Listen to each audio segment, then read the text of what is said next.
श्रीकांत कविता जी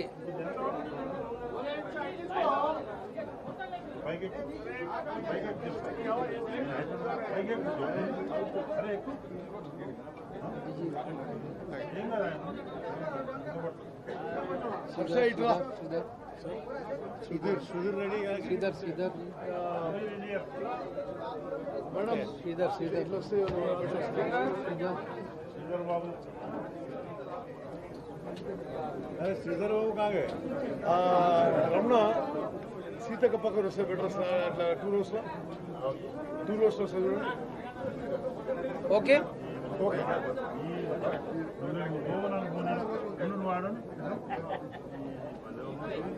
चलिए आप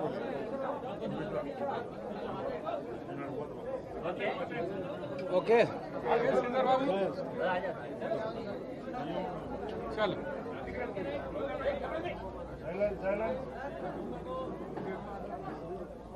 Good morning to all of you. The newly elected Congress Legislative Party of Telangana met today morning at Legislative Assembly Hall, and CLP has took a unanimous resolution authorizing Honorable Congress President Rahul Gandhi ji to nominate the CLP leader of Telangana. I already discussed the issues with the senior leaders, including core committee members, MPs, newly elected MLAs and MLCs. I seek the various opinions of them along with our in charge R.C. Kundia ji. Definitely I will convey the sentiments to the Congress President, and Congress President will take a decision on CLP leadership very soon. Thank you.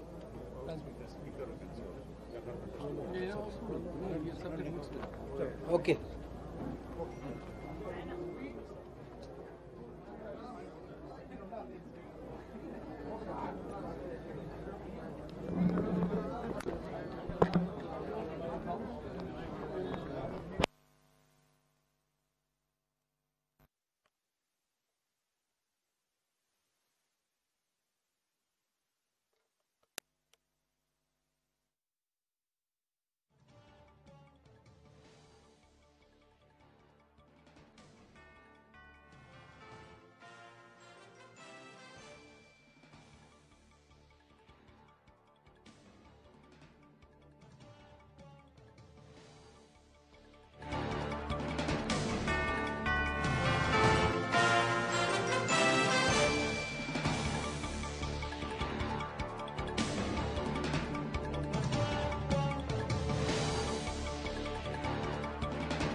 ఇక Telangana CLP నాయకుడిపై suspense కొనసాగుతోంది. ఏకవాక్య తీర్మానం చేసిన ఎమ్మెల్యేలు ఆఖరికి రాహుల్ గాంధీ నిర్ణయమే శిరోధార్యం అంటున్న ఎమ్మెల్యేలు. ఇక దీనికి సంబంధించి మరింత సమాచారం మా ప్రతినిధి కేఎస్ లైవ్లో అందిస్తారు. కేఎస్ చెప్పండి, సీఎల్పీ నేతకు సంబంధించి ఎవరన్న దానిపై ఇంకా సస్పెన్స్ వీడలేదు, వివరాలేంటి? సంతోషి, అంటే కొద్దిసేపటి క్రితమే కేసీ వేణుగోపాల్ మాట్లాడిన దాన్ని బట్టి చూస్తే సిఎల్పి నేత ఎన్నిక మీద ఇంకా సస్పెన్స్ కొనసాగుతూనే ఉంది. అయితే ప్రస్తుతం కాంగ్రెస్ పార్టీ సంబంధించినటువంటి ఎమ్మెల్యేలతో అసెంబ్లీ హాల్లో ఇంతసేపు దాదాపు ఒక గంట పాటు కేసీ వేణుగోపాల్, కుంతియా, అదేవిధంగా ఉత్తమ్ కుమార్ రెడ్డి ఎంత సమావేశమయ్యారు. ప్రస్తుతం కాంగ్రెస్ పార్టీ ఎమ్మెల్యేల దగ్గర నుంచి తెలుస్తున్నది ఒకటే, ఒకవైపు ఇంతవరకు క్యాబినెట్ కి సంబంధించి కూడా అధికార పార్టీ క్యాబినెట్ విస్తరణ చేపట్టలేదు. ఇప్పటికిప్పుడు సిఎల్పి నేతగా హడావుడిగా ఎన్నుకోవాల్సినటువంటి అవసరం అయితే ఖచ్చితంగా లేదు. ప్రస్తుతం ఒక ఏకవాక్య తీర్మానం అయితే చేసి ఎవరిని అధిష్టానం ఎవరి పేరునైతే ప్రతిపాదిస్తుందో వాళ్ళకే ఎమ్మెల్యేలంతా కట్టుబడి ఉంటామనేది ఒక ఏకవాక్య తీర్మానం చేసి ఆ ప్రతిని రాహుల్ గాంధీ, ఏఐసీసీ అధ్యక్షుడు రాహుల్ గాంధీకి పంపుతున్నట్టుగా కూడా కేసీ వేణుగోపాల్ చెప్పడం జరిగింది. అయితే మనకున్న సమాచారం, ఒకవైపు ఉత్తమ్ కుమార్ రెడ్డితో పాటు బట్టి విక్రమార్క, ఈ ఇద్దరిలో ఎవరికో ఒకరికి సిఎల్పి నేతగా ఏఐసీసీ ఛాన్స్ ఇచ్చే అవకాశం కనిపిస్తా ఉంది. ఒకటి అంటే ఉత్తమ్ కుమార్ రెడ్డి ఆల్రెడీ కాంగ్రెస్ పార్టీ రాష్ట్ర అధ్యక్షుడిగా ఉన్నారు కాబట్టి మళ్ళీ సిఎల్పి నేతగా ఇస్తే కాంగ్రెస్ పార్టీకి ఉన్నటువంటి జోడు పదవులు రెండు ఉత్తమ్ కుమార్ రెడ్డికి ఇచ్చినట్టు అవుతుంది. ఒకవేళ ఉత్తమ్ కి సిఎల్పి నేతగా ఇస్తే వచ్చేటువంటి రాబోయే 2-3 నెలల కాలంలో కొత్తగా మళ్ళీ కాంగ్రెస్ పార్టీ అధ్యక్షుడిని ఎన్నుకునేటువంటి అవకాశాలు ఉంటాయి. దీన్ని ఒక పూర్తి స్థాయిలో ఏఐసీసీ పరిగణలోకి తీసుకోబోతోంది. మరొక వైపు మహేశ్వరం నుంచి గెలుపొందినటువంటి మాజీ మంత్రి సబితా ఇంద్రారెడ్డి, ఎల్బీ నగర్ నుంచి గెలుపొందినటువంటి సుధీర్ రెడ్డితో పాటు మంతని ఎమ్మెల్యే శ్రీధర్ బాబులు సైతం కూడా మేము కూడా సీనియర్ గా ఉన్నాం, కాంగ్రెస్ పార్టీ వ్యవహారాలు కానీ సభా వ్యవహారాలు కానీ అన్నిట్లో మేము ఎక్స్పర్ట్, ఖచ్చితంగా మాకు కూడా ఈసారి సిఎల్పి నేతగా అవకాశం ఇవ్వాలి అనేది ఒక డిమాండ్ చేస్తున్నారు.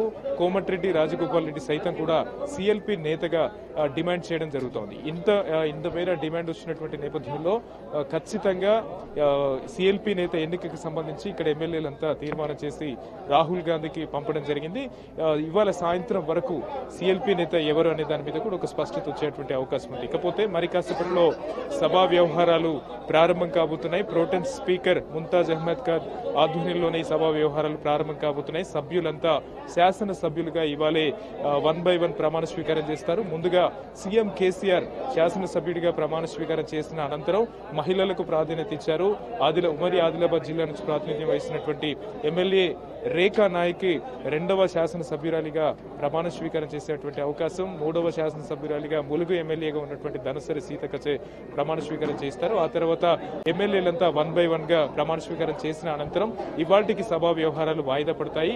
స్పీకర్ ఎన్నికకు సంబంధించి నోటిఫికేషన్ కూడా వెలువడుతుంది. నోటిఫికేషన్ అనంతరం స్పీకర్ గా ఎవరినైతే అధికార పార్టీ బరిలో దింపాలనుకుంటుందో వాళ్ళ చేత నామినేషన్లు దాఖలు చేస్తారు. అయితే స్పీకర్ ఎవరన్న దానిపై ఇప్పుడిప్పుడే కొంతమేరకు స్పష్టత వస్తుంది. సీఎం కేసీఆర్ నివాళులు అర్పించే ముందు ప్రగతి భవన్ లో 2 మాజీ మంత్రులతో సమావేశమయ్యారు. ఒకరు నిజామాబాద్ నుంచి ప్రాతినిధ్యం వహిస్తున్న పోచారం శ్రీనివాసరెడ్డి, ఆదిలాబాద్ జిల్లా నుంచి ప్రాతినిధ్యం వహిస్తున్నటువంటి మాజీ మంత్రి నిర్మల్ ఎమ్మెల్యే ఇంద్రకరణ్ రెడ్డిలతో సమావేశమైనట్టు తెలుస్తుంది. ఇద్దరిలో పోచారంకే ఎక్కువగా స్పీకర్ అవకాశం ఇచ్చేటువంటి స్పీకర్ గా ఛాన్స్ దక్కే అవకాశం కనిపిస్తా ఉంది. పోచారం ఖచ్చితంగా స్పీకర్ కుర్చీలో కూర్చోవాలి, రాబోయేటువంటి 5 ఏళ్ళలో కానీ భవిష్యత్తులో భవిష్యత్తుకు సంబంధించి ఖచ్చితంగా నేను ముందుండి నడిపిస్తాను అన్నటువంటి హామీని ముఖ్యమంత్రి కేసీఆర్ పోచారంకి ఇచ్చినట్టుగా తెలుస్తోంది. పోచారంతో ఇవాళ స్పీకర్ గా నామినేషన్ వేయించబోతున్నారు. సాయంత్రం 5 గంటలకు ఈ ప్రాసెస్ అనంతరం రేపు సభలో ప్రోటెన్ స్పీకర్ ఆధ్వర్యంలోనే శాసనసభ స్పీకర్ గా ఎన్నుకునేటువంటి అవకాశం అయితే కనిపిస్తా ఉంది. సంతోష్, మరి కేఎస్ ఈ నెల 20 వరకు జరిగే ఈ అసెంబ్లీ సమావేశాల్లో ఏ అంశాలను ప్రస్తావించే అవకాశాలు ఉన్నాయి? అంటే ప్రస్తుతం ప్రభుత్వం ఏర్పడిన తర్వాత రెండవసారి ప్రభుత్వం ఏర్పడిన తర్వాత జరుగుతున్నటువంటి మొదటి సమావేశాలు కావడంతో సాంప్రదాయబద్ధంగానే ఇవి జరగబోతున్నాయి. శాసనసభ్యుల ప్రమాణ స్వీకారం ప్రధానంగా దీన్ని ఒక ప్రధానంగా తీసుకుంటే, ఇకపోతే స్పీకర్ ఎన్నిక, గవర్నర్ ప్రసంగానికి ఆమోదం తెలిపే తీర్మానం, వచ్చేటువంటి 5 ఏళ్లలో తెలంగాణ రాష్ట్ర అభివృద్ధికి ప్రభుత్వం అనుకున్నటువంటి లక్ష్యాలు ఏంటివి అన్నటువంటి ఒక పూర్తి స్థాయి కేసీఆర్ ప్రసంగం కూడా ఉండబోతుంది. కేవలం అంటే రాష్ట్రంలో ఉన్నటువంటి సమస్యల మీద కానీ, వాదోపవాదాలు కానీ, తీర్మానాలు ప్రవేశపెట్టడం కానీ, అంశాల మీద చర్చలు లేవనెత్తడం కానీ ఇటువంటి ఏమీ ఉండవు. ఒక 4 రోజుల పాటు జరుగుతున్న ఈ సమావేశాలు కేవలం సభ్యుల ప్రమాణ స్వీకారాల కోసం, స్పీకర్ ఎన్నిక కోసం మాత్రమే ఉద్దేశించినవిగా చెప్పుకోవచ్చు. సంతోష్.